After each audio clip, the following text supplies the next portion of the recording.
Renouvellement du contrat enfance-jeunesse avec la caisse d'allocation familiale et la mutualité sociale agricole pour la période 2012-2015 a été l'occasion pour la collectivité de se saisir des enjeux liés à l'évaluation de sa politique publique dans les domaines de la petite enfance, de l'enfance et de la jeunesse. Pour affirmer la cohérence de sa politique éducative, sociale et culturelle, la collectivité a souhaité mener une démarche de diagnostic en transversalité des services. Un projet d'évaluation a été réalisé pour déterminer une méthodologie par objectif et structurer le travail d'enquête afin de mesurer les attentes et les besoins de la population. Au-delà des techniques mises en œuvre pour mener ce diagnostic partagé, l'étude révèle une meilleure connaissance du territoire et de ses habitants, des modes de vie, de consommation et de déplacement. 3 axes principaux ont été déterminés pour recueillir et synthétiser les données: l'action éducative, sociale et culturelle. Le travail collaboratif réalisé en commission municipale, en réunion de service, en comité technique et en commission extra-municipale a permis d'analyser l'offre de services existante au regard des attentes et des besoins de chacun. Les données recueillies permettent de confronter nos représentations initiales et nos connaissances subjectives du territoire pour déterminer des axes de développement et d'évolution de l'offre de services pour les prochaines années. Le territoire communal et par extension celui de la communauté de communes du Val-de-l'Air apparaît comme étant dynamique, jeune et doté d'importantes ressources, laissant supposer son rôle et sa place stratégique dans une dynamique de développement territorial élargie au pays d'Arcachon-Val-de-l'Air et au département.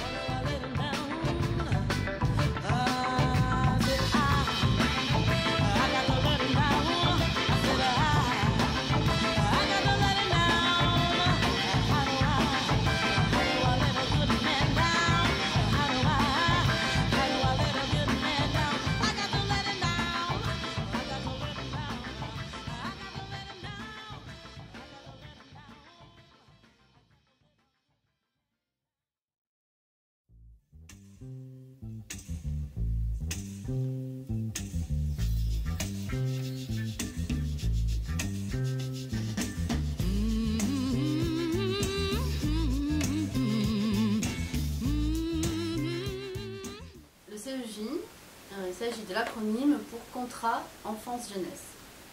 C'est un contrat conclu, pour ce qui nous concerne, entre la commune de Salles, la CAF et la MSA. C'est un contrat qui est dit d'objectif et de cofinancement. La finalité de ce contrat étant de poursuivre une politique de développement en matière d'accueil des enfants de moins de 18 ans. Pour la commune, s'inscrire dans un tel dispositif permet d'optimiser la politique enfance-jeunesse que nous souhaitons mettre en œuvre, tout en donnant un cadre aux actions menées. La CAF et la MSA, dans le cadre de ce contrat, s'engagent, elles, à cofinancer le fonctionnement des structures d'accueil.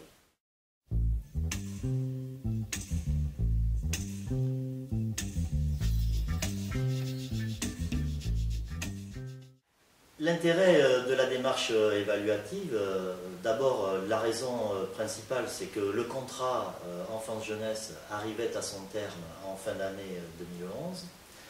Et de ce fait, l'intérêt que la collectivité trouvait à la démarche évaluative était de faire un bilan des 4 années de cette politique qu'elle avait portée.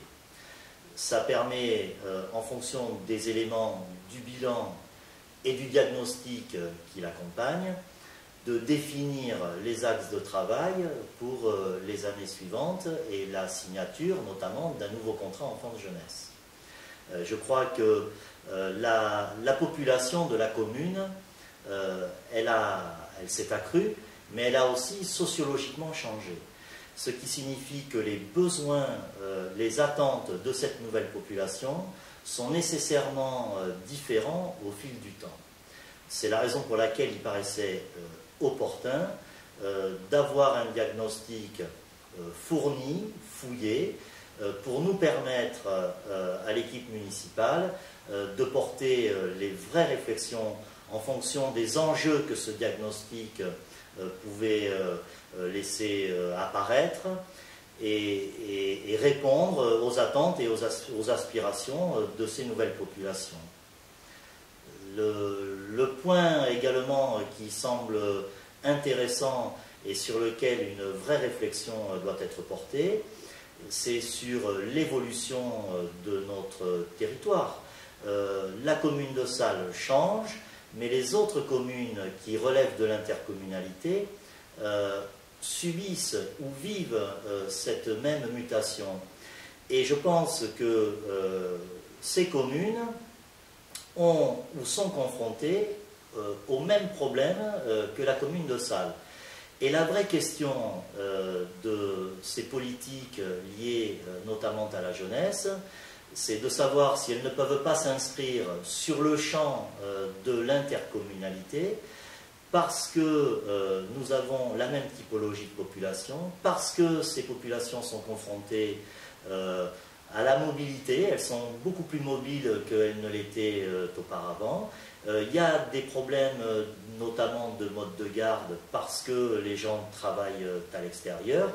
Et puis nous sommes également confrontés à la dimension budgétaire sur la façon dont ces contrats seront budgétairement accompagnés par nos partenaires institutionnels. Et je pense que le vrai défi des années à venir, c'est sans doute de porter cette réflexion pour que cette compétence soit exercée à l'échelle de notre intercommunalité, dont on peut penser que puisque nous vivons tous les mêmes problèmes, elle soit mieux en capacité de répondre à ce défi.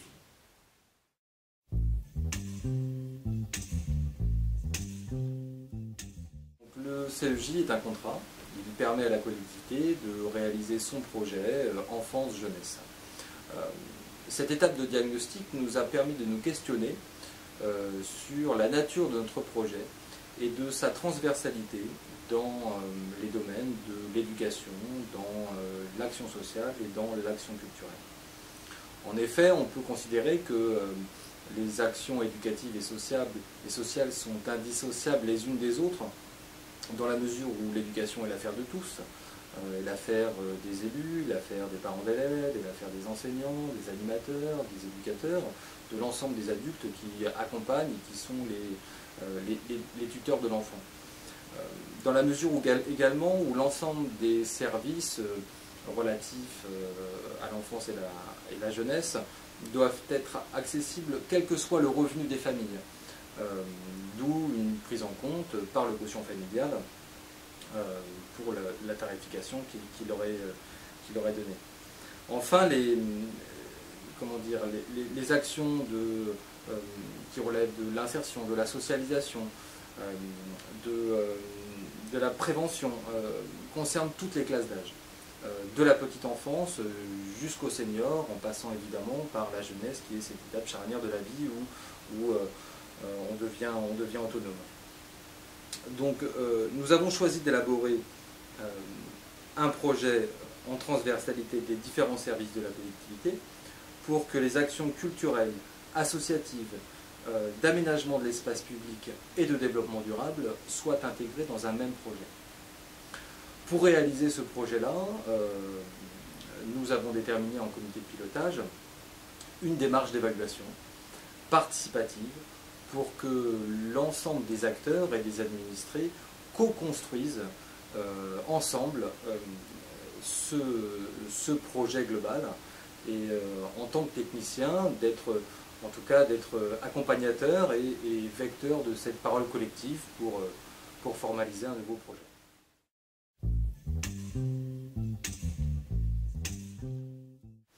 Les enjeux du diagnostic et de l'évaluation représentent d'abord un point décisionnel, c'est-à-dire un moyen pour nous d'obtenir des outils, des éléments qui nous permettront de mobiliser le travail pour la mise en œuvre des décisions politiques du Conseil municipal de la ville dans ce domaine éducatif et social. Un autre objectif extrêmement fort concerne la mobilisation des équipes. Cela a permis par les interviews qui ont été consacrées aux agents de leur faire toucher du doigt la transversalité de l'ensemble des services, la mise en commun du travail de chacun et le rôle important. Il leur permet d'avoir leur propre vision, de mieux la comprendre, de mieux l'évaluer et de mieux la positionner. Nous avons déjà récolté les fruits positifs de ces échanges qui ont pu être menés. les agents ont pu dédier un temps uniquement à l'audit, à l'échange, à la concertation, ont donné leur point de vue de technicien, et pour certains ont pu donner leur point de vue d'utilisateur des services qui fournissent éducatifs et sociaux. Et donc, enrichissant ainsi non seulement leur part de travail, mais aussi une évaluation avec un volet très personnel en tant que citoyen de la commune.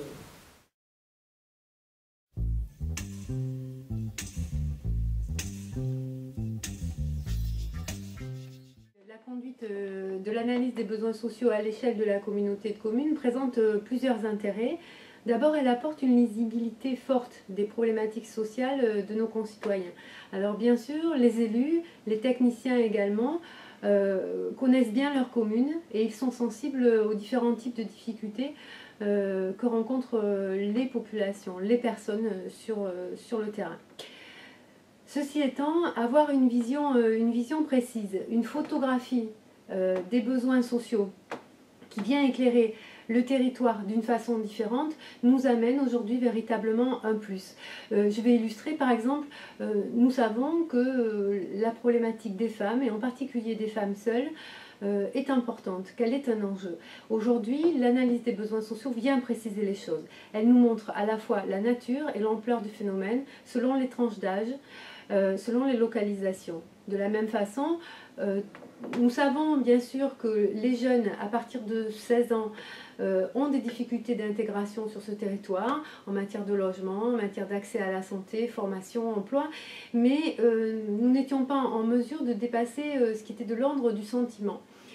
Aujourd'hui, grâce à l'ABS, nous avons des données précises qui nous montrent que ces sentiments, ces sensations, ces perceptions du territoire vraiment sont véritables, qu'il y a une réalité et ça va nous donner des pistes véritablement pour pouvoir travailler. Le deuxième enjeu, le deuxième intérêt majeur, je pense, de l'analyse des besoins sociaux, elle est venue placer la question sociale au cœur des préoccupations des élus de la communauté de communes. Et ça, je crois que c'est véritablement un enjeu pour l'avenir. Quel réel potentiel et perspectives offre la conduite du diagnostic engagé par la commune de Salles dans la mise en œuvre d'un projet social et plus globalement d'un projet éducatif, social et culturel? Alors on est un petit peu sur le même registre. Le diagnostic que mène la commune de Salles depuis plusieurs mois présente cet énorme avantage d'amener une visibilité accrue des éléments qui concernent l'enfance, la jeunesse, la solidarité, qui sont des éléments que nous avons mis au cœur de nos actions depuis 2001. Elle vient véritablement éclairer, ce diagnostic vient véritablement éclairer les choses d'un jour nouveau, c'est-à-dire qu'elle permet à la fois de porter un regard sur le passé, les actions que nous avons réalisées, leurs résultats, leur efficacité, et aussi leurs manques et leurs limites, bien sûr. Et elle nous permet également, et ça c'est très important, d'envisager l'avenir. C'est-à-dire que où est-ce que nous allons travailler différemment, où est-ce que nous allons travailler mieux, vers quoi allons-nous nous tourner demain dans ces secteurs dont extrêmement importants pour nous, l'enfance, la jeunesse et la solidarité.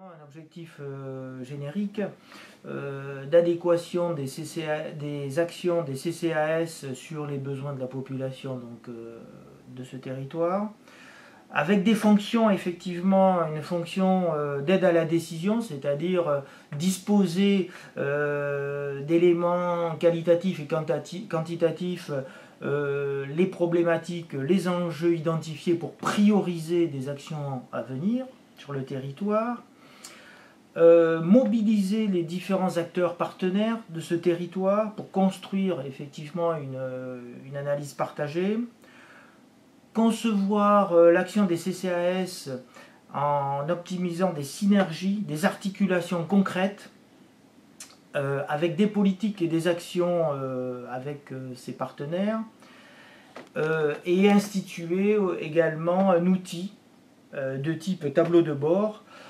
actualisé qui permet une veille sociale, un observatoire dirons-nous,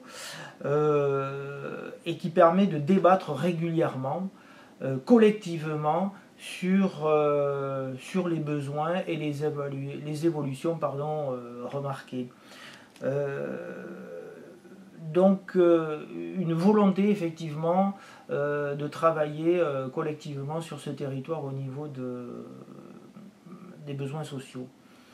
Alors une double échelle, ça c'est une autre lecture effectivement intéressante, une double échelle, une lecture communale et intercommunale qui va permettre de mener une réflexion la plus fine possible, avec des champs d'activité qui sont définis, la précarité, la parentalité, la petite enfance, l'animation jeunesse, toutes les activités périscolaires et notamment la problématique des accueils atypiques qui pointent même sur notre territoire, les personnes âgées, les personnes dépendantes, les transports et notamment toute la thématique sur la mobilité, l'accès à la mobilité.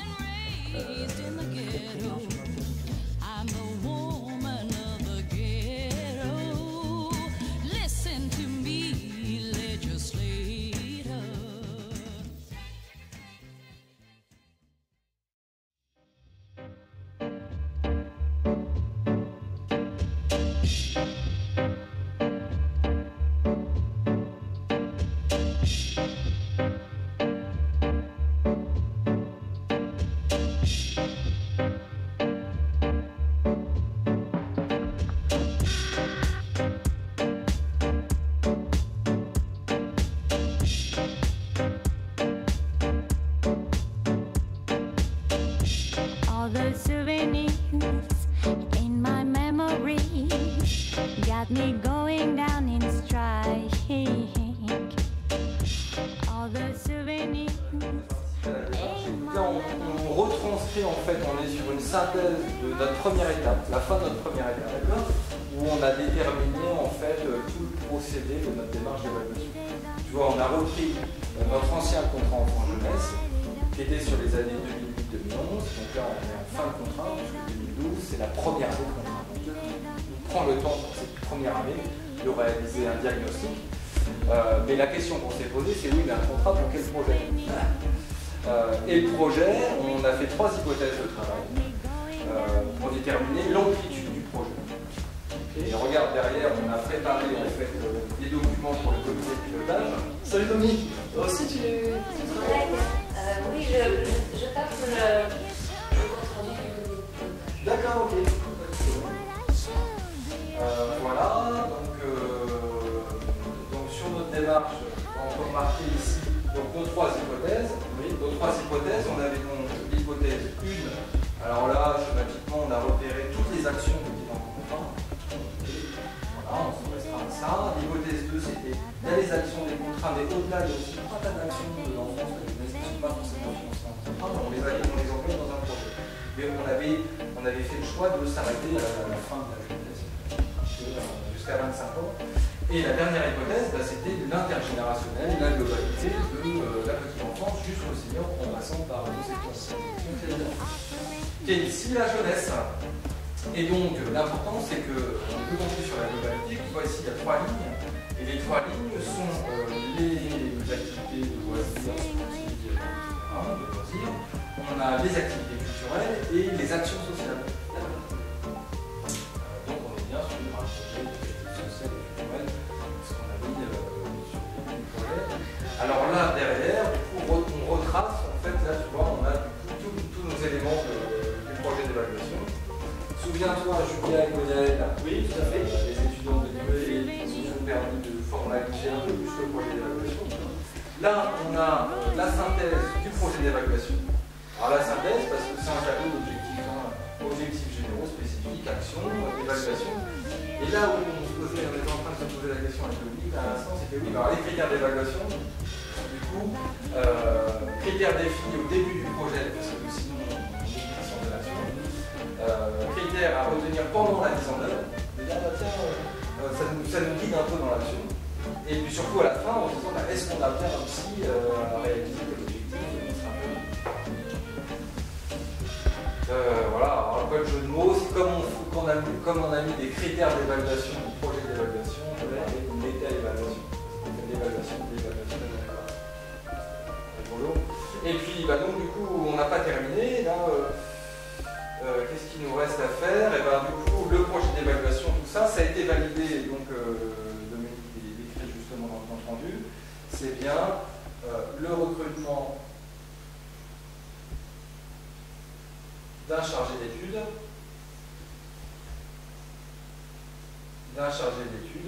Pour mettre en œuvre toute cette démarche-là. D'accord.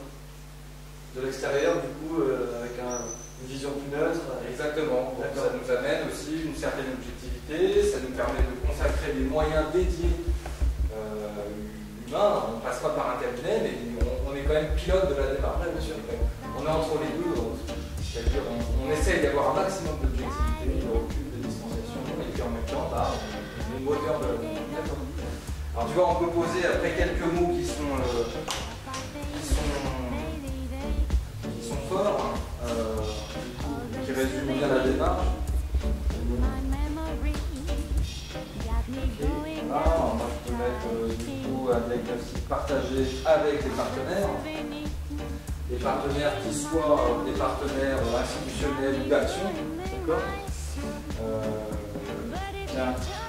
ou un projet d'évaluation, mais pour évaluer quoi, pour mesurer quoi? Une attente et des besoins, tout à fait. On a dit que du coup, on était sur un projet global non social, donc on va également suivre l'analyse des besoins sociaux qu'on intègre à la démarche et qui est portée par la communauté. Et la jeunesse, l'avenir? La jeunesse, l'avenir à cœur.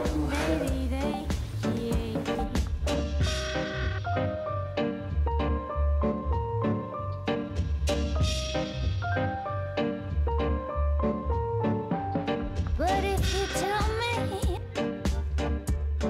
what I should be offering,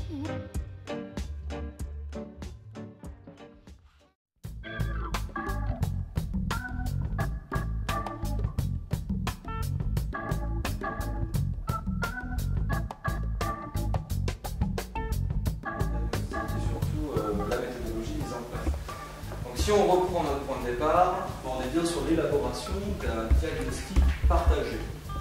et avec des thématiques Dans le territoire, le social, l'éducation et la culture. Et on en a rajouté d'autres. Alors on avait rajouté le développement durable, component en transversalité du monde, Voilà, la dimension sociale du territoire. Aussi, et on a rajouté des technologies de l'information et de la communication. Et tout ce qui a fait aux usages numériques. Ok, super. Donc là, c'est ce qui fait notre schéma directeur. Voilà. Et alors, on peut dire quand même que l'emploi des nouvelles technologies apporte un caractère innovant à notre démarche de diagnostic. Donc en fait, on a des thématiques, donc quoi, et on va y répondre par une recherche d'informations à l'aide d'outils. Alors on peut penser à plusieurs outils. On peut s'appuyer sur des données existantes, donc des études et diagnostics. Là, il y a la démarche d'ABS de la CDC, aussi le travail mis en place par la Valentin David Lessal. On peut mettre en place un ensemble de questionnaires. Des questionnaires, voilà, des questionnaires. Un questionnaire, on pourra penser aux familles, aux associations, à un ensemble d'acteurs. Pour le côté participatif, on peut mettre en place des groupes de travail.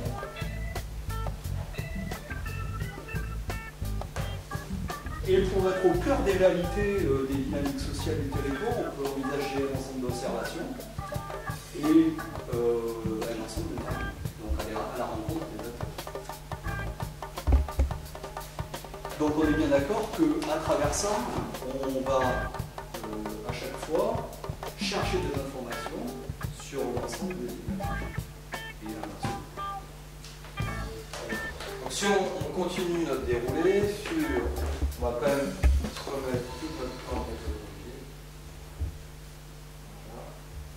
Et donc derrière, on a bien mis tous les questionnaires qu'on a élaborés, les entretiens, etc. Est-ce qu'on va se faire un petit focus là-dessus? Donc là, c'est des outils en fait qu'on a mis en place. Donc on a l'inventaire des questionnaires, un travail en commission municipale,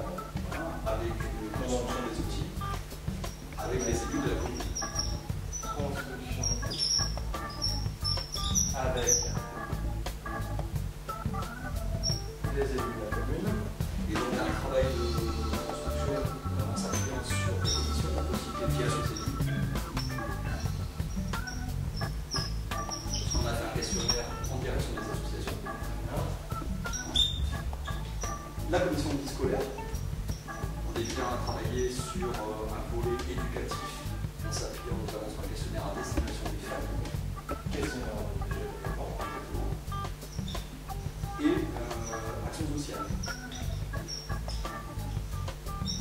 Donc là, ça c'est pour le questionnaire en direction des usagers de la maison de la solidarité.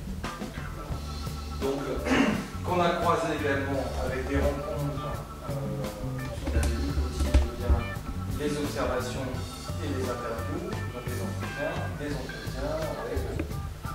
le planning de rencontre avec les associations. voilà, alors on a repéré l'ensemble d'associations, parce qu'on a énormément d'associations, on a 85 associations, on a repéré des associations sportives, agriculture qui sont le cœur de la vie associative sur salle, et notamment pour le volet développement durable, on a rajouté le volet protection de l'environnement. La partie avec les agents, donc toute la partie d'entretien collectif des agents dans ces métiers, et donc ce n'est pas le métier. Voilà, pour notamment toucher les questions d'éducation en s'appuyant sur le secteur petite enfance et jeunesse. Le volet social, en s'appuyant notamment sur les agents qui travaillent au sein de la maison de la solidarité. Alors on peut repérer les agents administratifs d'accueil, des services, mais également les aides à domicile qui sont des acteurs qui sont au cœur de l'égalité du territoire. Donc c'est bien une évaluation avec l'ensemble. Oui, l'ensemble, puisqu'on y a aussi associé également les agents de la mairie de l'administration générale, les agents du centre technique municipal, parce qu'ils ont une vision de l'évolution du territoire, ils sont au contact de la population, notamment par rapport à l'offre de service qui est proposée. Les ADSEM, qui sont des acteurs éducatifs qu'on a repérés, qui travaillent dans... On retrouve donc ici enseignants, des BEM et donc les ADSEM. Les ADSEM. Donc on est bien sur, dans le cadre d'entretien collectif réalisé à partir de cet entretien connu à l'ensemble de ces acteurs.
On peut parler de projet d'animation d'évaluation. Alors, l'idée de mettre en place un projet d'animation et d'évaluation est apparue dès la mise en place du projet d'évaluation. On est bien sur un projet d'évaluation avec une dynamique d'animation du territoire. C'est pour ça qu'on a vu, on voulait faire apparaître le côté participatif de la démarche. Pour cela, on s'est appuyé sur la réflexion d'un groupe d'agents petite enfance, enfant jeunesse, qui a pensé la mise en œuvre d'un outil de concertation, de participation, d'expression. C'est un questionnaire animé. Exactement, interactif, qui fait appel aux nouvelles technologies. Donc là, on est bien sur le caractère innovant. C'est qu'on est sur quelque chose de nouveau, qui va au contact de la population et qui est adapté à l'ensemble des acteurs du territoire. Avec l'objectif quand même, avant tout, de mesurer les attentes et les besoins des familles et des usagers des services, des enfants et des jeunes. Donc là, on peaufine notre approche qu'on a mise en place dans le cadre notamment de l'évaluation du contrat enfant-jeunesse. On va plus loin que la démarche entreprise. On lui donne un caractère plus global, plus participatif et qui reflète les réalités sociales du territoire. Voilà.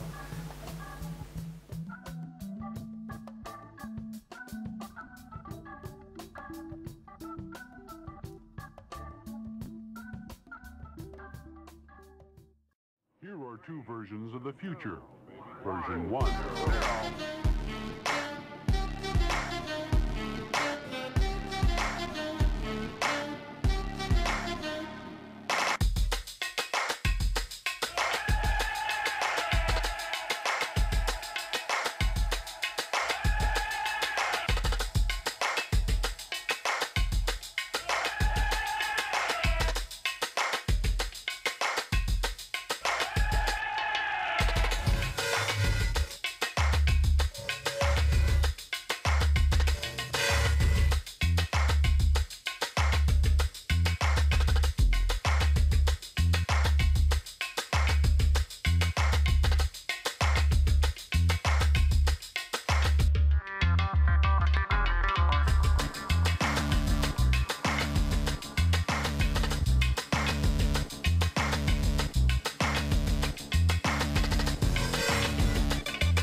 Salles se situe à 45 km de Bordeaux et à 35 km d'Arcachon. Salles fait partie de la communauté de communes du Val de l'Air et se situe sur le parc naturel régional qui s'étend de la commune d'Audan jusqu'à la commune de Broca. Le territoire est doté d'un axe routier conséquent et malgré l'absence de gare, il existe 3 lignes de transport en commun et des solutions alternatives se développent telles que le covoiturage. Un service de transport à la demande est de plus en plus sollicité. La mobilité est une problématique majeure et un axe de réflexion à partager à l'échelle intercommunale.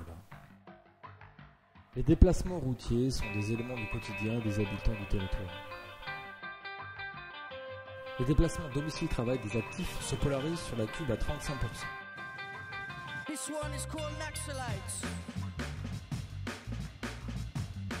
Les déplacements quotidiens des Sallois peuvent être approchés en termes de distance, de temps et bien évidemment de consommation. L'autonomie des jeunes est limitée dans leurs déplacements en termes de distance et ils restent fortement dépendants des adultes et de leurs parents. Malgré ces contraintes qui caractérisent le territoire, pourquoi Salles apparaît comme une commune à part?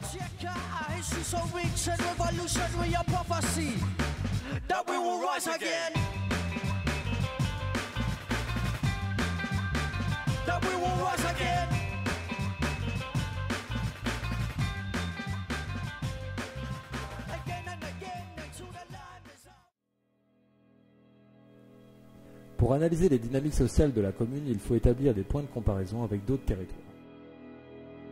Les chiffres nous renseignent sur ces évolutions démographiques.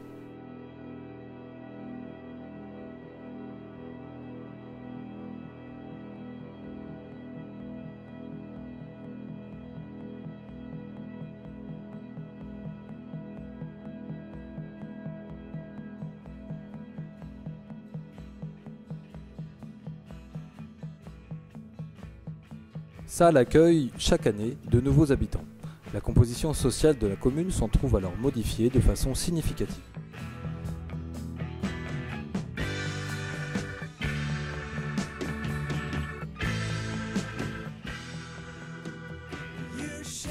La communauté de communes du Val de l'Air est le territoire qui a connu la plus forte évolution de population sur le département entre 2006 et 2009. Sur 10 ans, sa croissance a été de 40%.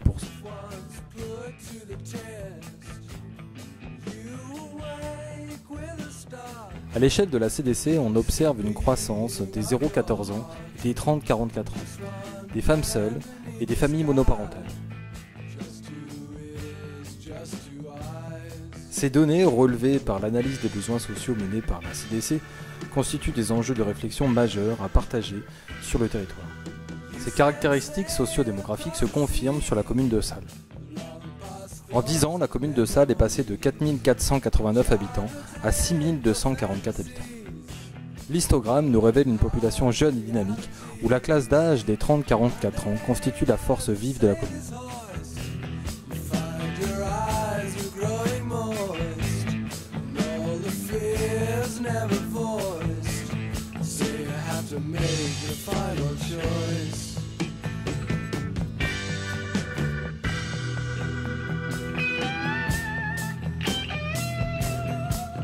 L'activité économique reste à interroger.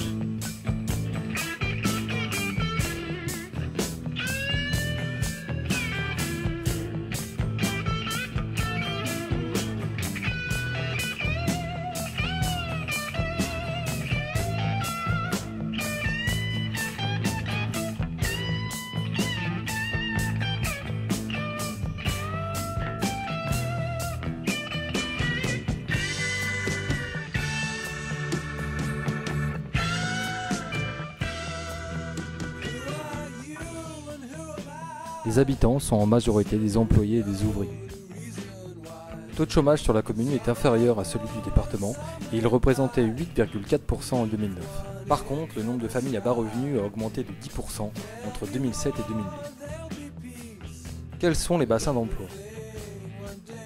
Les répondants au questionnaire déclarent principalement leur activité professionnelle sur l'agglomération bordelaise.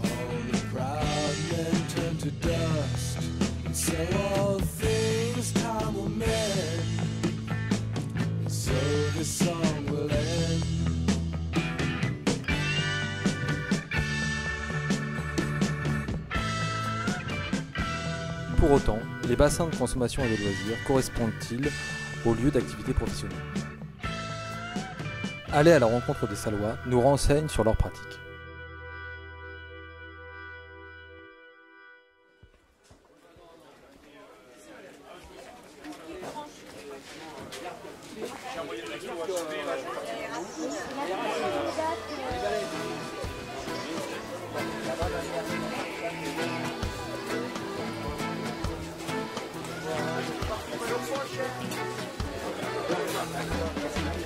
Bonjour, vous habitez sur la commune de Salles? Oui. Vous habitez depuis combien de temps sur la commune? 29 ans. 2001. 29 ans. Depuis 29 ans. Donc vous avez 29 ans? Donc vous êtes né à Salles? Je suis né à Bordeaux, je suis venu vivre aussitôt à Salles. D'accord. Vous habitez sur quel quartier, éventuellement? Actuellement, aux résidences Marc Baron. D'accord. Vous occupez quelle profession? Agent de sécurité, maître chien. Vous travaillez sur quelle commune? Bordeaux? Bordeaux, oui. D'accord. Alors vous faites vos courses généralement où, mis à part sur le marché? À Carrefour. Carrefour ou Auchan, Biganos. Vous avez à Biganos aussi. Qu'est-ce que vous trouvez sur ce marché? Éventuellement qui vous convient? Qu'est-ce qui vous plaît de venir au marché? La viande, le poisson. La viande et du poisson. D'accord. Donc des produits frais, de qualité. Bonjour. Bonjour, oui. Vous habitez sur la commune de Salles? Oui. Alors, vous habitez depuis combien de temps sur la commune? Depuis 84, c'est-à-dire 26, bientôt 30 ans. Vous occupez quelle profession? Profession retraité, si ça n'est une retraité. Vous étiez... Je travaillais à France Télécom dans le bureau. D'accord. Je peux vous demander éventuellement votre lieu de résidence sur la commune? Oui, j'habite résidence Badette à Salles. C'est sur quel quartier? C'est quartier Badette. La résidence s'appelle du même nom que le quartier. D'accord. Alors vous êtes sur le marché de Salles? Oui. Qu'est-ce que vous y trouvez sur ce marché? Beaucoup de gens avec qui je peux discuter. Déjà, ça fait passer un moment très agréable. Et puis des produits que je recherche pour la semaine, disons, des produits, des légumes, des poissons, le poissonnier en général. Après, surtout, je vois beaucoup d'amis que je rencontre seulement qu'au marché. Où est-ce que vous faites vos courses généralement, mis à part ici? En principe, supermarket, Carrefour Market à Salles. Et puis après, dans les grandes surfaces, sur Bordeaux, des fois. Là. D'accord. Biganos aussi, vous y allez? Biganos, j'y vais, oui, bien sûr. D'accord. C'est un complément d'achat de ce que vous ne pouvez pas trouver éventuellement sur Bordeaux? Oh, bon, je dis Bordeaux, c'est plutôt Biganos maintenant. Parce que je travaille à Bordeaux, maintenant, on est recentré à Biganos. Donc, les grosses courses générales, je les fais sur Biganos. Et après, sur ici, le reste.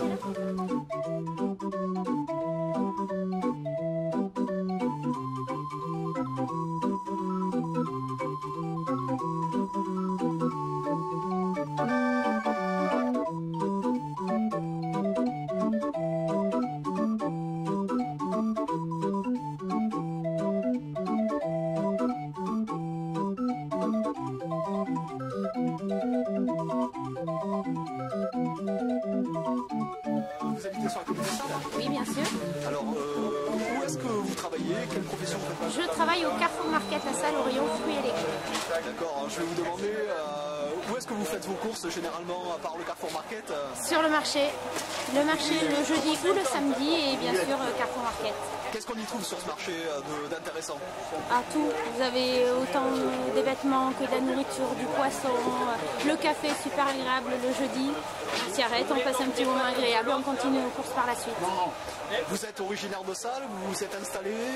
On est installé à Salles depuis 2006 et on est originaire du bassin d'Arcachon tout près. Qu'est-ce qui a fait que vous êtes installé sur Salles?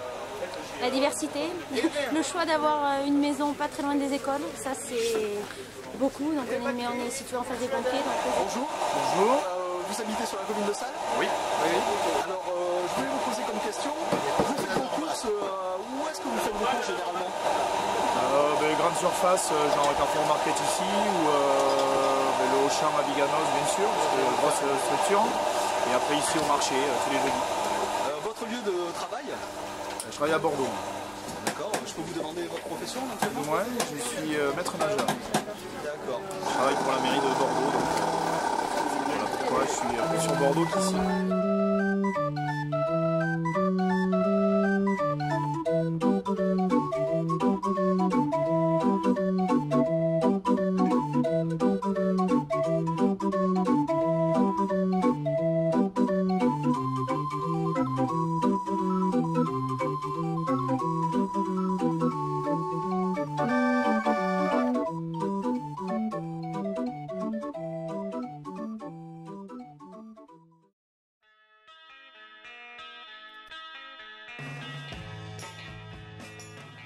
L'analyse socio-économique du territoire nous a permis de déterminer les bassins de consommation et d'emploi.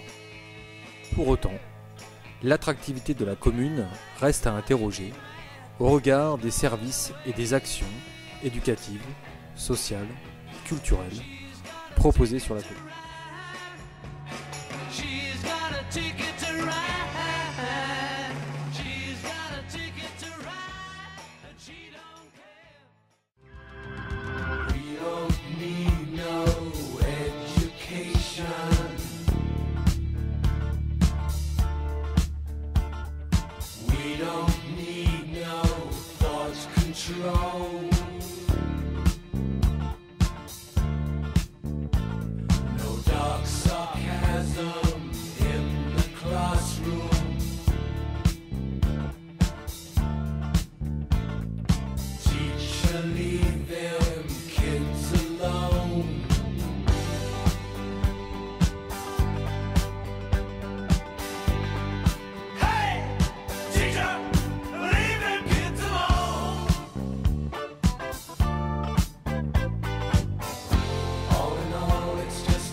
Il existe sur la commune 7 groupes scolaires répartis par quartier entre le Caplan, la Vignole, le Lanotte et les écoles du centre-bourg. Le collège intercommunal comptait 823 enfants en 2012.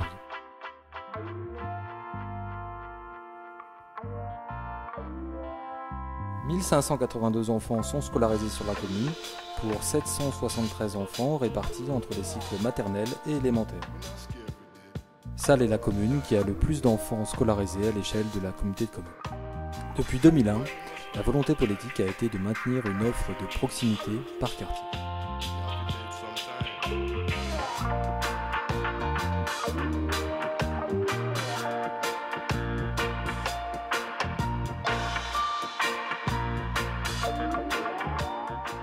Sur 10 ans, l'évolution de la population, à peu près 35%, est plus faible que l'évolution constatée du nombre d'inscrits dans les établissements scolaires, approximativement 40%.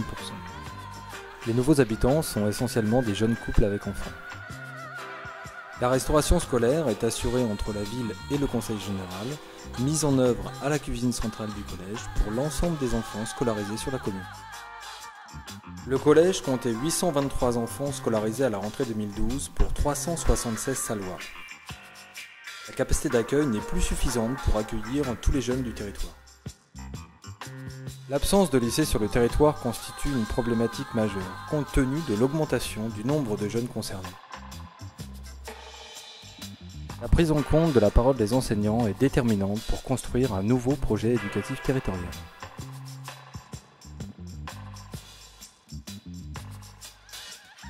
Le contexte actuel, marqué par la réforme des rythmes scolaires, nous révèle une certaine inquiétude des enseignants.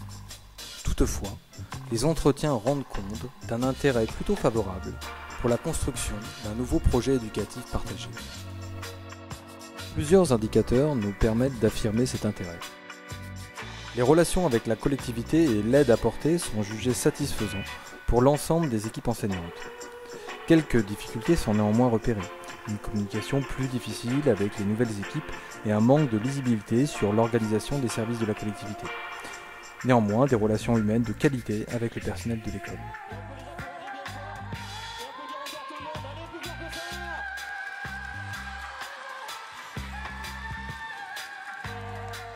Les enseignants estiment une représentation de plus en plus faible des parents d'élèves dans la vie de l'école, avec des relations toutefois privilégiées entre parents et enfants sur les écoles de quartier. Également des parents de plus en plus inquiets concernant la sécurité et le bien-être de leurs enfants. Une capacité à vivre ensemble unanimement remarquée dans les écoles de la commune.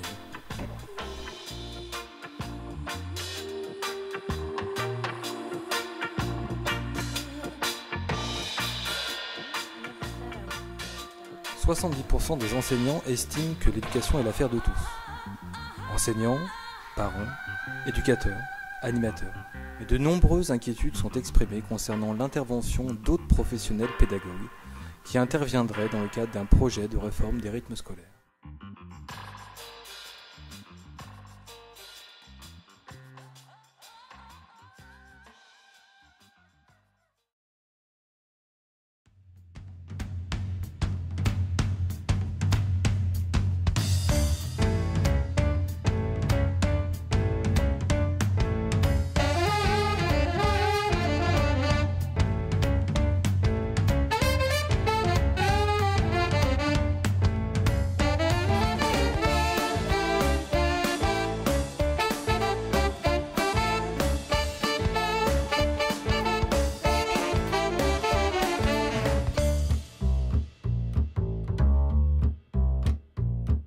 Spider-Man, Spider-Man, does whatever a spider can. Spins a web any size, catch thieves just like flies. Look out, here comes the Spider-Man. He's a strong, listen bud, he's got radioactive blood. Can he swim from my thread? Take a look overhead. Hey there, there goes the Spider-Man. In the chill of night, at the scene of a crime, like a streak of light, he arrives just in time. Spider-Man, Spider-Man.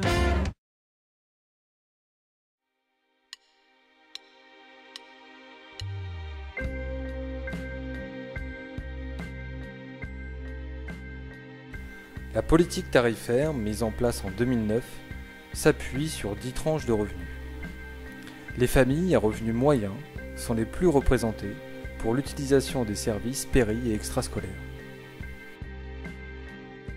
L'analyse tarifaire nous révèle une représentativité relativement équitable entre tranches de revenus, avec une légère surreprésentation des tranches supérieures.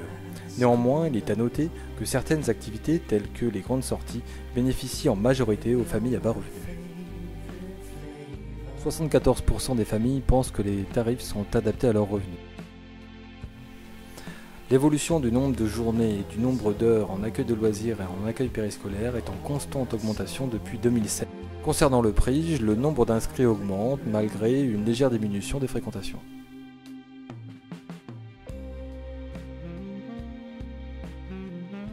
Les familles ayant répondu au questionnaire déclarent avoir 2 enfants âgés principalement entre 4 et 8 ans. Elles habitent essentiellement le centre-bourg et le Kaplan. Concernant les modes de garde les plus utilisés, elle déclare les centres de loisirs, les accueils périscolaires, mais également leur propre mode de garde. Concernant la satisfaction des familles, 80% des parents déclarent être satisfaits des conditions d'accueil de leurs enfants. 68% estiment que les horaires conviennent à leurs besoins, 52% estiment que les activités proposées participent à un complément éducatif. 78% pensent que les animateurs sont des acteurs éducatifs. Concernant les jeunes, ils sont unanimement satisfaits par les activités qui leur sont proposées, dans le cadre du point de rencontre information jeunesse, étant acteurs eux-mêmes de leurs activités de loisirs et de leurs projets.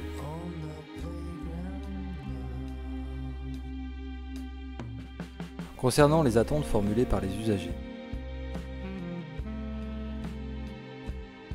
Concernant les attentes formulées par les jeunes, ils souhaiteraient disposer d'un local plus grand afin de se rassembler, mener des activités et développer des projets, mais également de bénéficier d'événements à leur image, en termes de musique ou de pratiques culturelles.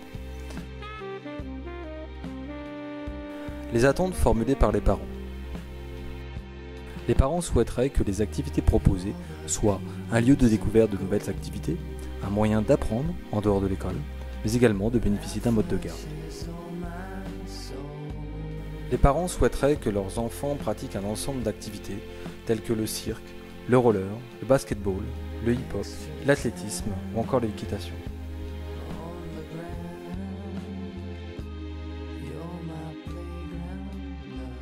L'enquête réalisée auprès des associations nous révèle clairement qu'elles apparaissent comme des acteurs éducatifs. 50% des associations répondantes indiquent avoir un projet de développement.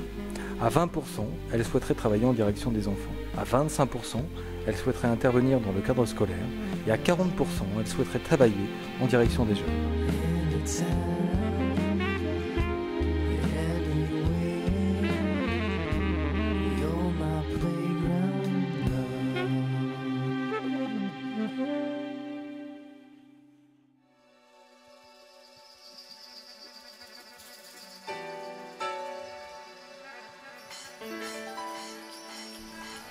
Bienvenue dans les Valbox. Aimes-tu venir à l'accueil de loisirs ou l'accueil périscolaire? L'accueil de loisirs. Loisirs. L'accueil de loisirs. Loisirs.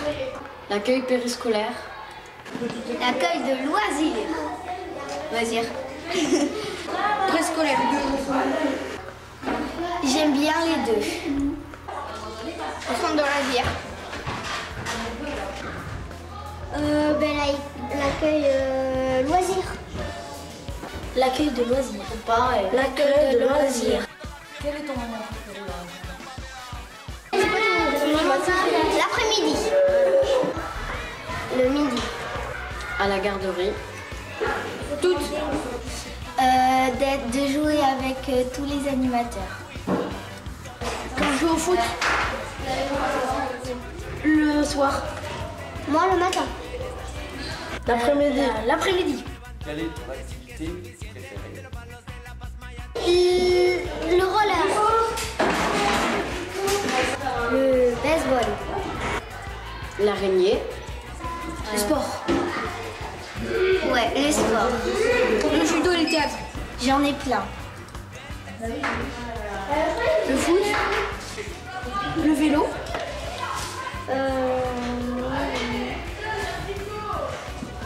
Le surf. Le sport. Cabane en forêt. Non, cabane en forêt. Aurais-tu des idées à proposer? Oui. Qu'est-ce que c'est à proposer? La gym. Faut mettre des idées. Non, parce qu'il y a beaucoup d'idées qui ont été proposées et j'en ai plus à dire.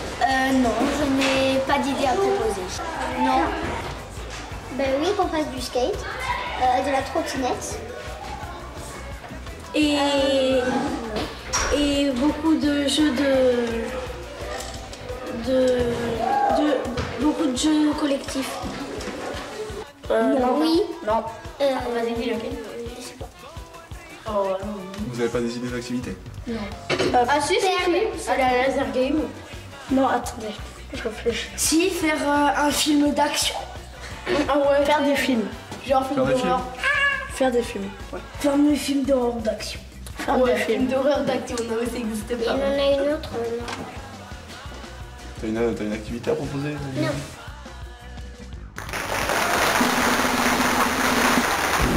Pour finir, choisis un smiley. Donne une appréciation à l'accueil périscolaire ou au centre des loisirs. Les dents.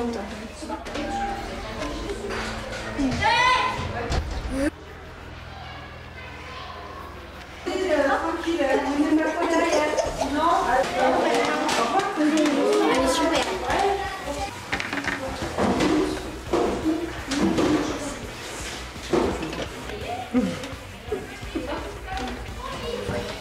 Et après? Oui. Vas-y, tu le montres. Lilouane, t'en choisis un. Le sourire, tu peux garder le sourire. Hein. Comme ça, toi? D'accord. Molly. Périscolaire. L'accueil les deux, garderie ou centre? Le centre.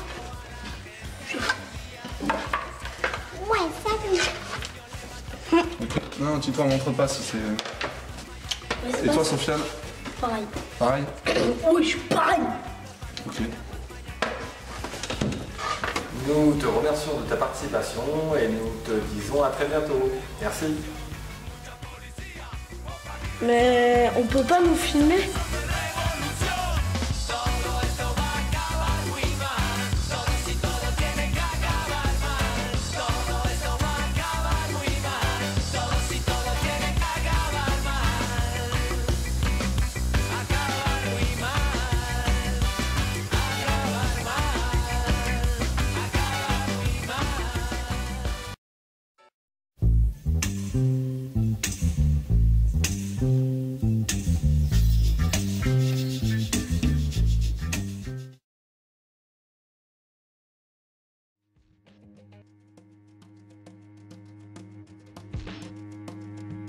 Bienvenue dans les Valbox. Fréquentes-tu régulièrement le prix? Oui.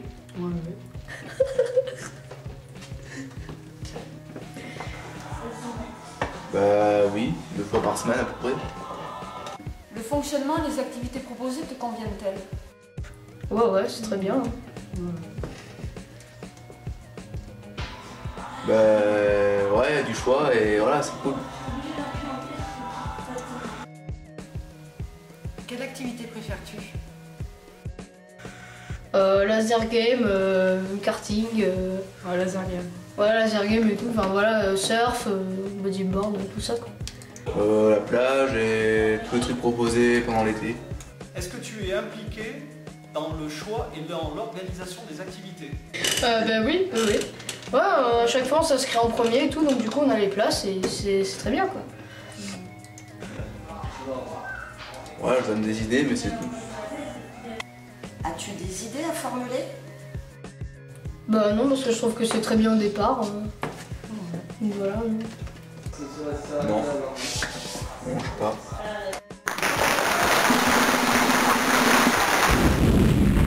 Pour finir, choisis un smiley, donne une appréciation au prix. Au prix. Bah ouais, c'est super quoi. Donc, on va mettre un petit smiley. Hop. C'est tout ce smiley.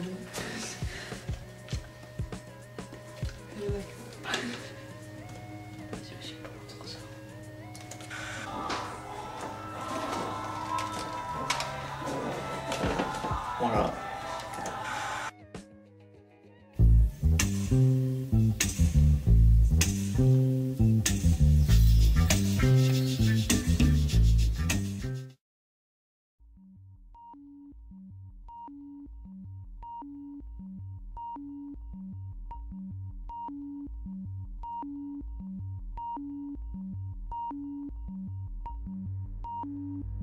Bienvenue dans les Valbox. Êtes-vous satisfait des conditions d'accueil de vos enfants? Oui, entièrement satisfaite, que ce soit au niveau des horaires ou de l'accueil et idem pour le personnel. Oui, tout à fait. Je trouve qu'il y a une bonne organisation. Toutes les personnes sont très gentilles, très souriantes. Toujours bonjour, au revoir, aucun problème. Oui, très satisfaite. Alors, dans l'ensemble, on est plutôt satisfait. L'accueil chez les moyens se passe plutôt bien. Oui. Pour les petits... On peut s'améliorer, je dirais.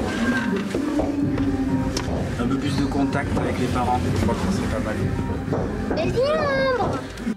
Quel est votre regard sur les actions menées par les services municipaux dans les domaines de l'éducation et de la jeunesse? Ses atouts, ses points forts, ou encore les manques ou ses points faibles? Les éléments qui mériteraient d'être développés et renforcés. Je pense qu'ils ont des équipes très dynamiques qui participent fortement à l'éducation de nos enfants. Ils se donnent vraiment à 100% et je pense que d'avoir des équipes comme ça, c'est déjà un énorme point fort. Les éléments qui mériteraient d'être développés, peut-être au niveau des sorties qui ont été organisées cette année à l'extérieur, je veux dire les sorties à la journée, style Walibi et tout, c'était un grand point fort et je pense que ça a le mérite d'être refait. Moi pour l'instant j'ai eu aucun problème. Là, je ne saurais pas trop quoi répondre sur ce point-là, mais on n'a jamais eu de problème pour l'instant, donc voilà.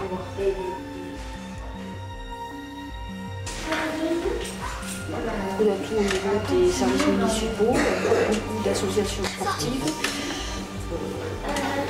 Par contre, effectivement, les horaires au niveau de différentes associations, en particulier pour le judo, l'année prochaine, l'horaire est à 17h30. Pour les parents qui travaillent, c'est assez difficile de pouvoir jongler avec tout ça.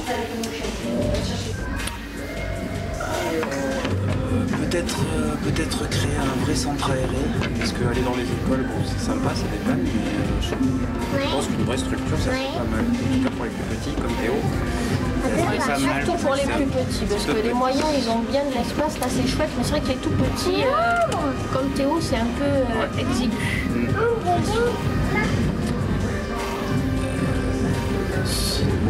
Sinon c'est plutôt bien, ça bouge pas mal, il y a pas mal de choses pour les petits et pour les plus grands, c'est chouette.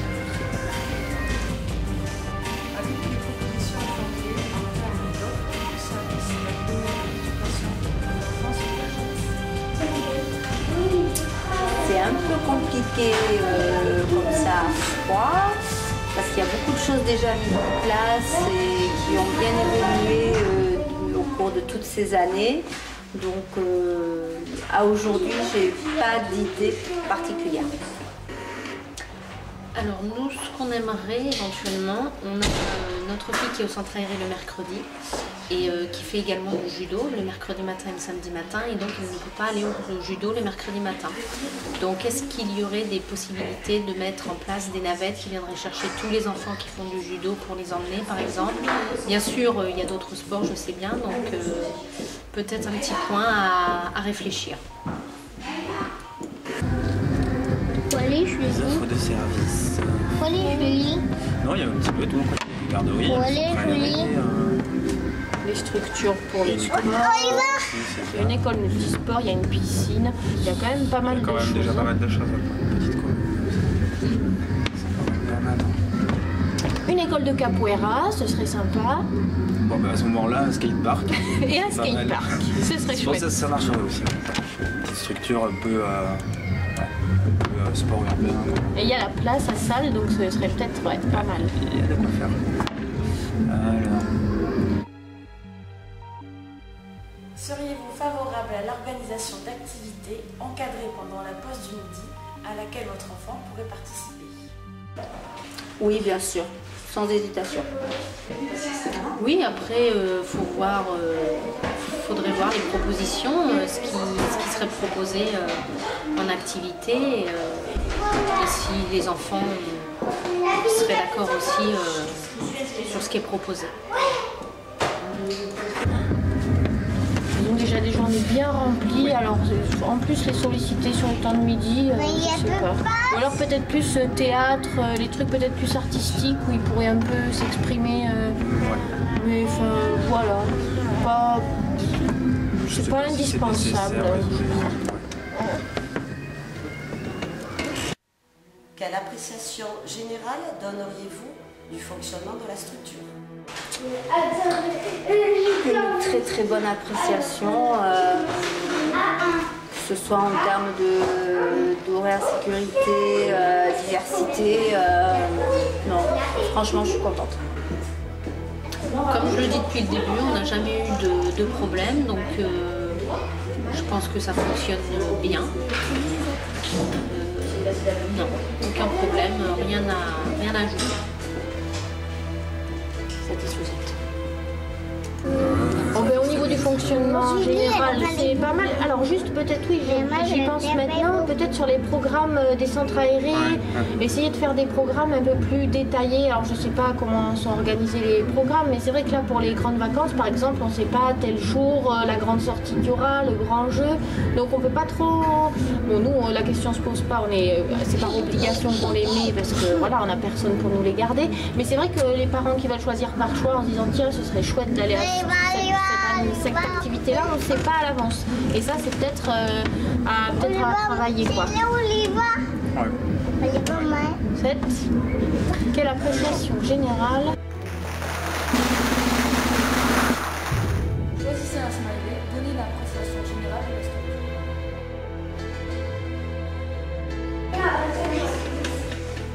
Ah, 6. Voilà.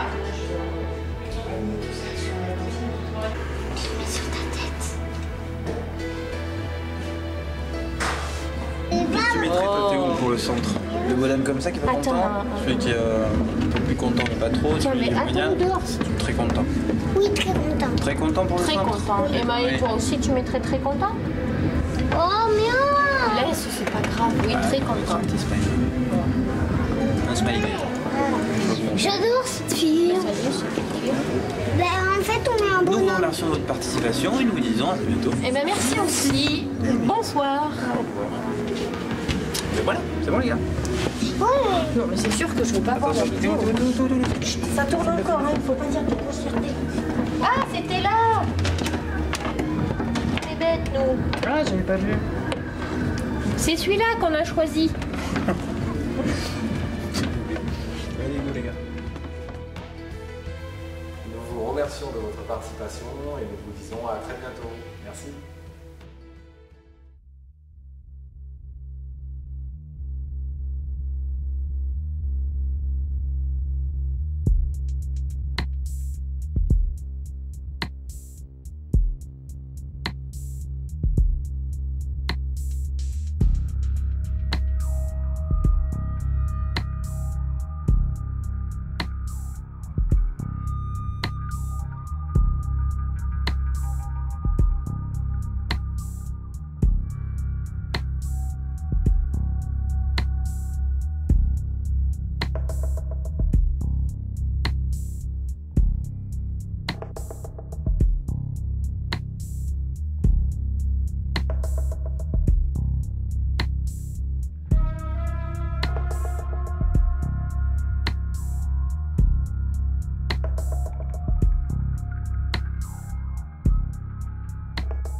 woke up and the world outside was dark. All so quiet before the dawn. La Maison de la Solidarité est un lieu ressource en termes d'action sociale sur la commune de Salles. La structure est gérée par le CCAS et l'équipe des agents territoriaux assure un accueil et une ouverture au public toute l'année. Elle est accessible à tous, ce qui traduit une action sociale de proximité sur l'ensemble du territoire. Les besoins de chacun peuvent être exprimés en toute confidentialité, de façon personnalisée, et pour lesquels des réponses adaptées seront apportées.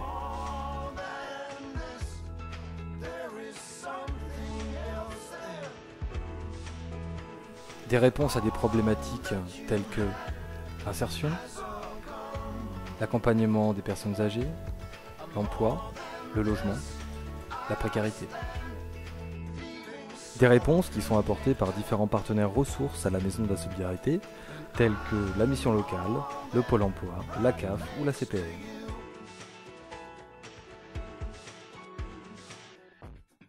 L'analyse des besoins sociaux portée par la CDC nous renseigne sur un certain nombre d'indicateurs. Concernant l'isolement, 47% des seniors repérés en situation d'isolement sur le Val de l'Air habitent la commune.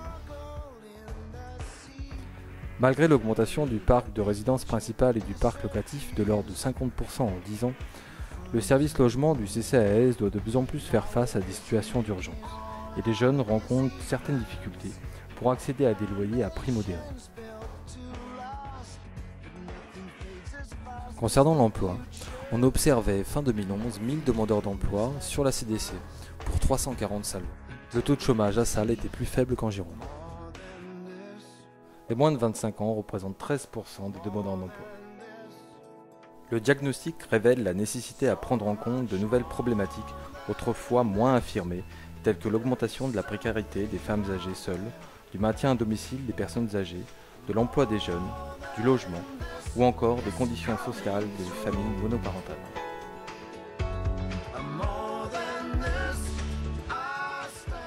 En complément à la démarche d'analyse des besoins sociaux portée par la CDC, la commune a souhaité enrichir le diagnostic en donnant la parole aux usagers.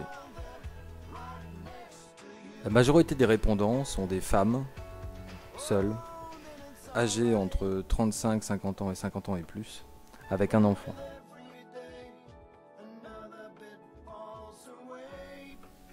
Ils habitent à 80% sur la commune et principalement sur le centre-bourg. Ils sont à 35% retraités, à 23% en activité professionnelle et en majorité en contrat à durée indéterminée et à 23% en recherche d'emploi. Ces informations nous renseignent sur les conditions socio-professionnelles des travailleurs pauvres, situation renforcée par la problématique de la mobilité pour l'accès à l'emploi.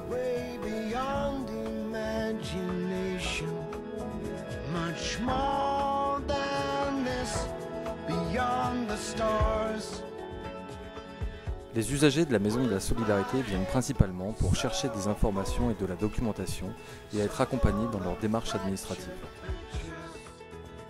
Le service aide à domicile, qui est un service important, avec 2 agents nous gérons autour de 170 dossiers bénéficiaires sur la commune de Salles et la commune de Lugo. Les services les plus utilisés par les répondants sont le service emploi, le service logement, le service d'aide à domicile et les aides sociales. Les services collés alimentaires et épiceries solidaires sont également souvent sollicités. La durée d'utilisation des services révèle une demande d'aide d'urgence, mais également un accompagnement à plus long terme jusqu'à 3 ans.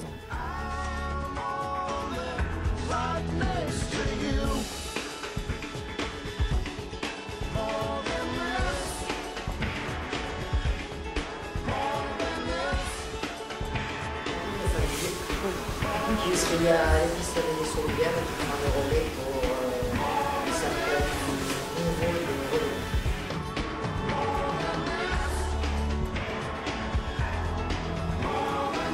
Alors voilà, l'idée de l'épicerie est que les personnes qui viennent ici, qui sont envoyées par les travailleurs sociaux de la MDSI et du CCAS de Salles, viennent ici avec une somme allouée à dépenser mensuellement.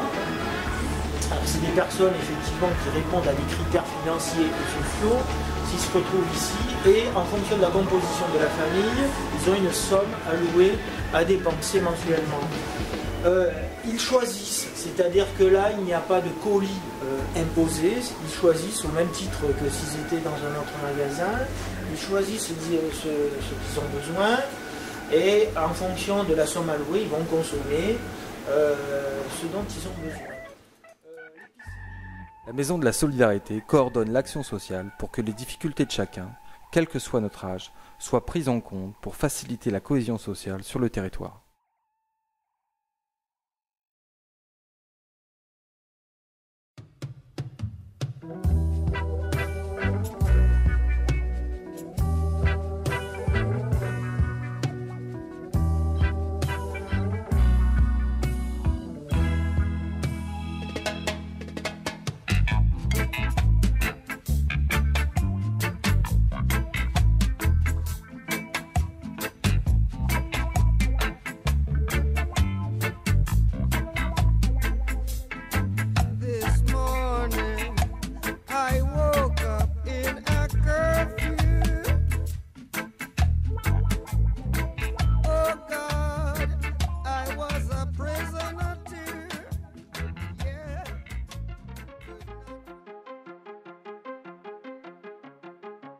l'échelle du parc naturel régional, on remarque que Salles est dans la moyenne en termes d'équipement culturel. La vie associative y est largement représentée. À l'échelle intercommunale, il existe une réelle offre en termes d'équipements à vocation sportive, culturelle et des loisirs. La commune de Salles apparaît avec Dolin-Bellier comme une des communes les plus volontaristes dans ce domaine. À l'échelle de la commune, on compte 85 associations, 27 associations sportives pour 20 associations culturelles. L'Office du tourisme apparaît comme un lieu ressource en termes de pratique. Le territoire de la commune est doté de salles des fêtes, de stades, de gymnases, d'une place publique adéquate pour les événements, d'une piscine et d'un cinéma intercommunal. L'ouverture prochaine de la Maison des Arts et de la Culture viendra enrichir les équipements de la commune.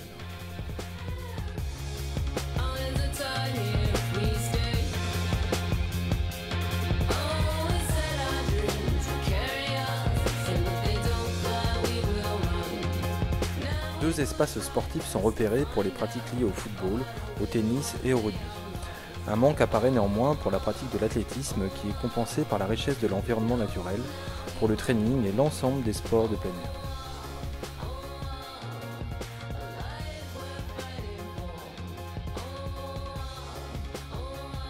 Les pratiques sportives autonomes sont de plus en plus fréquentes sur le territoire, surtout chez les jeunes. Toutefois, un manque apparaît pour les pratiques liées au roller, au skate et au BMX. Le gymnase actuel est une structure vieillissante et en fin de vie qu'il conviendrait de remplacer très prochainement.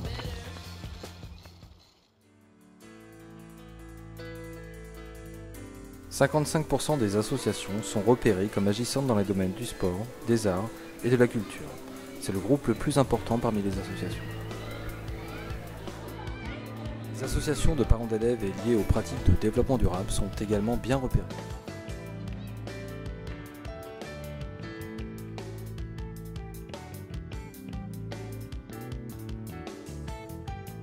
La démarche d'enquête par questionnaire réalisée auprès des associations a été enrichie par des entretiens au cours desquels les dirigeants, les animateurs et les adhérents ont pu exprimer un ensemble de points de vue concernant les objectifs de l'association, le public accueilli, la place des jeunes, la nature des projets interassociatifs et des partenariats avec la collectivité.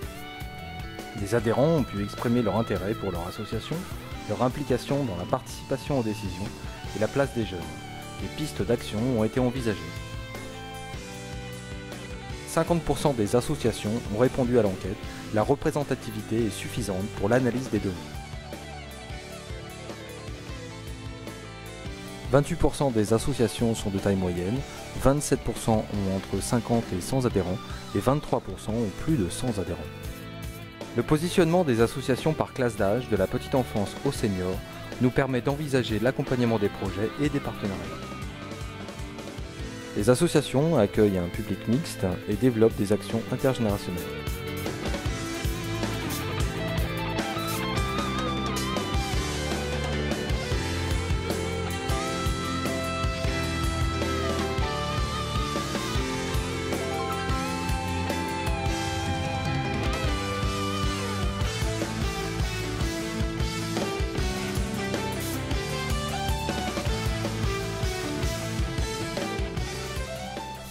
Lorsqu'on demande aux associations de se positionner sur les champs qui caractérisent le mieux leur action, les associations répondantes pensent développer à 63% un projet éducatif, 53% un projet social, 44% un projet de sport et de loisirs, et à 37% un projet culturel.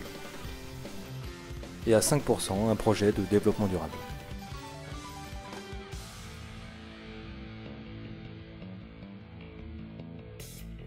« 40% des associations souhaiteraient travailler en direction des jeunes et 41% des associations recherchent des jeunes dans leurs projets.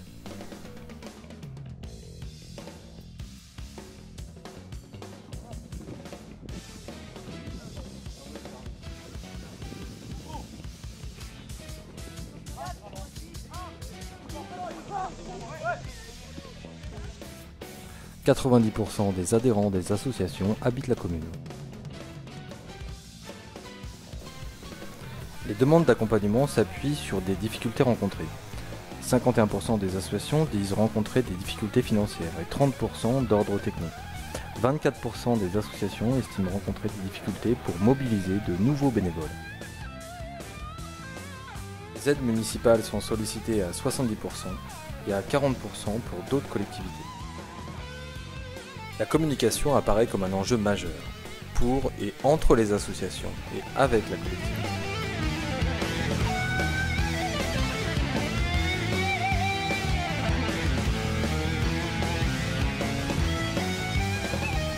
Le forum des associations est un moyen d'établir des contacts inter-associations et avec la population.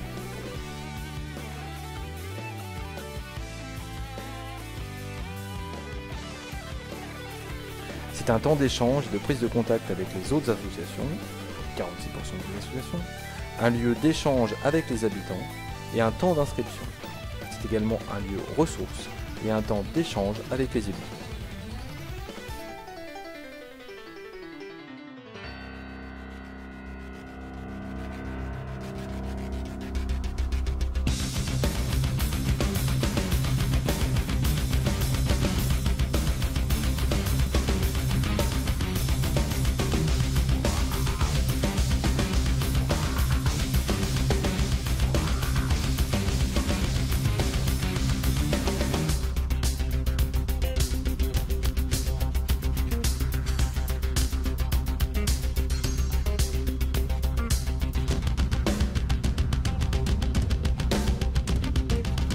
Donc je vous invite à partager ce vin d'honneur à l'issue de la cérémonie que nous allons essayer de faire la plus brève possible pour honorer nos médaillés.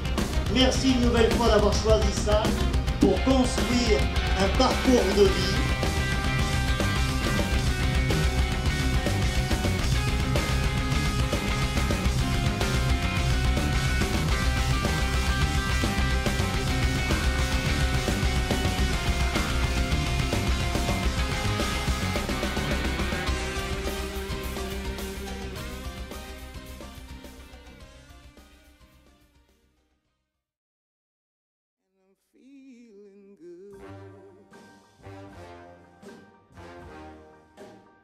La qualité et le nombre d'actions sportives et de loisirs menées sur la commune doivent être mises en perspective à l'échelle de la CDC pour mutualiser certaines pratiques et favoriser le développement des actions existantes. Le repérage des activités associatives par tranche d'âge sera un support d'information pertinent et à développer pour les administrés qui recherchent des activités familiales, pour les enfants et les jeunes, et les adultes dans leur ensemble. La réforme des rythmes scolaires va recomposer les espaces-temps péri- et extrascolaires.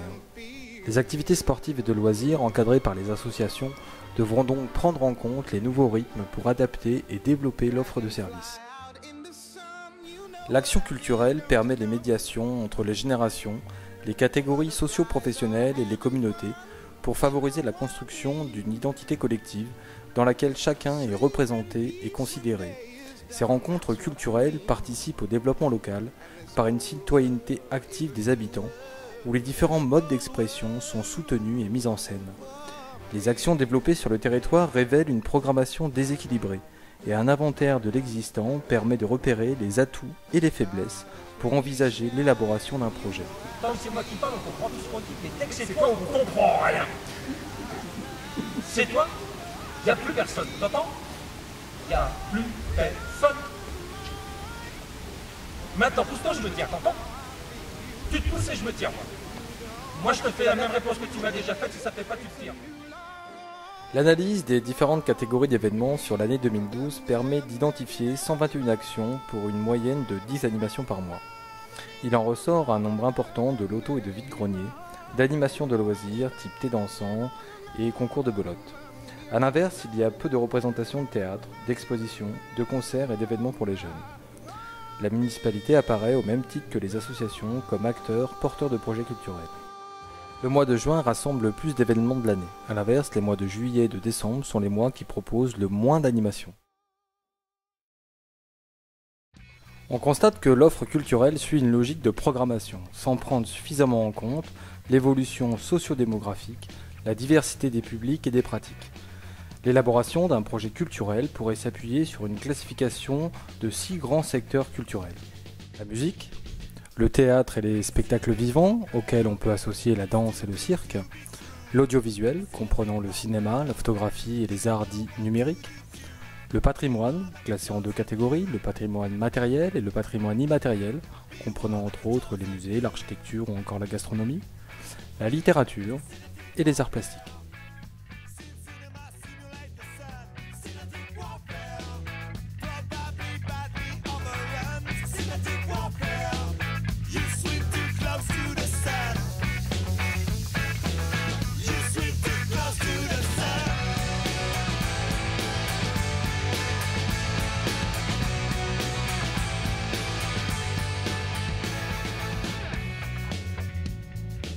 Le retour sur les objectifs du projet et des critères d'évaluation nous amène à considérer des limites à l'étude. La faible prise en compte des données liées aux travaux de l'agenda 21, la discordance des calendriers de travail avec la démarche d'analyse des besoins sociaux portée par la CDC et du travail de diagnostic préliminaire pour la signature du CEJ. Le manque d'entretien individuel avec des personnes en situation d'insertion sociale et professionnelle pour venir enrichir les données des questionnaires. Le manque d'entretien individuel avec des partenaires institutionnels en dehors des réunions, des comités techniques et de pilotage. Néanmoins, la liste exhaustive des critères d'évaluation définis en amont de la démarche de diagnostic, consultable dans le rapport écrit, nous permet de considérer l'atteinte à 90% des objectifs du présent projet. 6 axes de préconisation ressortent de l'étude. Développer et mieux structurer la communication, avec un site internet qui puisse répondre aux enjeux de la mobilité, adapté aux différents supports numériques, permettant l'e-administration et la communication avec les administrés. Une information plus lisible pour les administrés et les associations concernant l'offre de services globale. L'accompagnement des projets associatifs. Les difficultés financières et techniques doivent être prises en compte par la coordination et l'accompagnement méthodologique pour favoriser le développement des projets et des partenariats. La mise en place de cellules de veille, telles des observatoires socio-éducatifs, pour être vigilants aux évolutions du territoire et à ses fragilités repérées. L'évaluation continue, l'analyse des pratiques pour les agents animateurs et travailleurs sociaux afin d'adapter les projets et de mesurer l'efficience des actions menées. La construction d'un projet culturel pour promouvoir les médiations et pour prendre en compte les évolutions socio-démographiques tout en s'appuyant sur l'histoire et le patrimoine du territoire. Et enfin, la définition d'un projet éducatif, social et culturel co-construit en commission.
start of every brand new sound, and we're keeping our minds open because we know we future born together.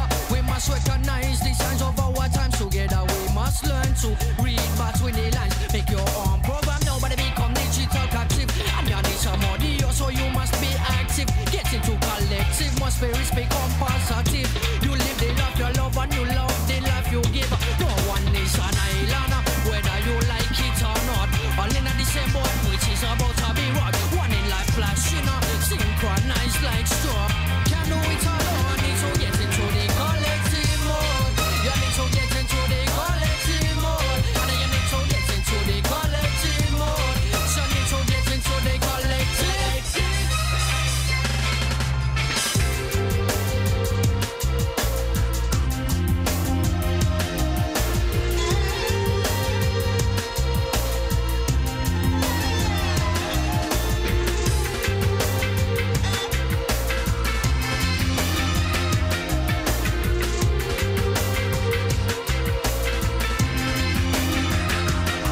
Because you spend too much time living inside your head. Worry too much about what the other man said. Need to pay into the sonic reflection. And turn this disconnection into interconnection. We get into the collective mode. You need to get into the collective mode. And then you need to get into the collective mode. So you need to get into the collective. Because you spend too much time living inside your head. Worry too much about what the other man said. Need to pay into the sonic reflection. And turn this disconnection into interconnection.